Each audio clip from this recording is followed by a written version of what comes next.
Hello friends, welcome to my channel. இன்றைக்கு கோவக்காய் வறுவல் எப்படி செய்கிறது அப்படின்ற வீடியோவை தான் உங்க கூட ஷேர் பண்ணியிருக்கேன். அதுக்கு ஃபஸ்ட்டு இந்த மாதிரி நீல வாக்கில் கோவக்காயை கட் பண்ணிக்கோங்க. இதே மாதிரியே இருக்க எல்லா கோவக்காயும் கட் பண்ணிக்கலாம். இப்போ எப்படி பண்ணுறதுன்னு பார்க்கலாம். ஒரு கடாய் நல்லா சூடானதும் அதில் 2 டீஸ்பூன் ஆயில் சேர்த்துக்கோங்க. ஆயில் நல்லா சூடானதும் 4-5 பல் பூண்டு தட்டி வச்சுருக்கேன், அதை சேர்த்து நல்லா வறுத்துக்கலாம். இப்போ இதில் கட் பண்ணி வச்சுருக்க கோவக்காய் எல்லாத்தையும் சேர்த்துக்கலாம்.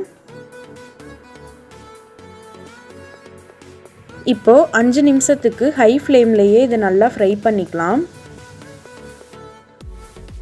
இப்போ இது கூடவே தேவையான மசாலா சேர்த்துக்கலாம். 1/4 டீஸ்பூன் மஞ்சத்தூள் சேர்த்துக்கோங்க.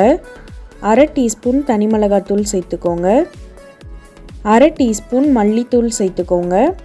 கூடவே கொஞ்சமாக பெருங்காயத்தூள் சேர்த்துக்கோங்க. தேவையான அளவு உப்பு சேர்த்துக்கோங்க. எல்லாத்தையும் சேர்த்து நல்லா மிக்ஸ் பண்ணி விடுங்க. இப்போ இதை 5 நிமிஷத்துக்கு இந்த மாதிரி நல்லா ஃப்ரை பண்ணிகிட்டே இருக்கலாம்.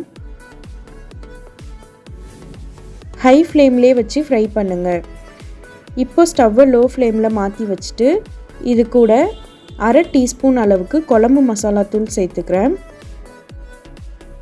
இப்போ அதையும் சேர்த்து நல்லா மிக்ஸ் பண்ணி விடுங்க.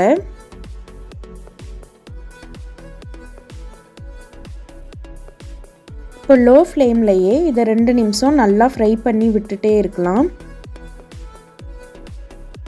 2 நிமிஷத்துக்கு அப்புறம் ஸ்டவ் ஆஃப் பண்ணிடலாம். ரொம்பவே சூப்பரான டேஸ்ட்டில் கோவக்காய் வறுவல் ரெடி ஆயிடுச்சு. கண்டிப்பாக நீங்களும் வீட்டில் செஞ்சு பார்த்துட்டு டேஸ்ட் எப்படி இருந்ததுன்னு கமெண்ட்ஸில் சொல்லுங்கள். நான் போடுற வீடியோஸ் பிடிச்சிருந்தா லைக் பண்ணுங்கள், ஷேர் பண்ணுங்கள், கமெண்ட் பண்ணுங்கள். தேங்க்யூ.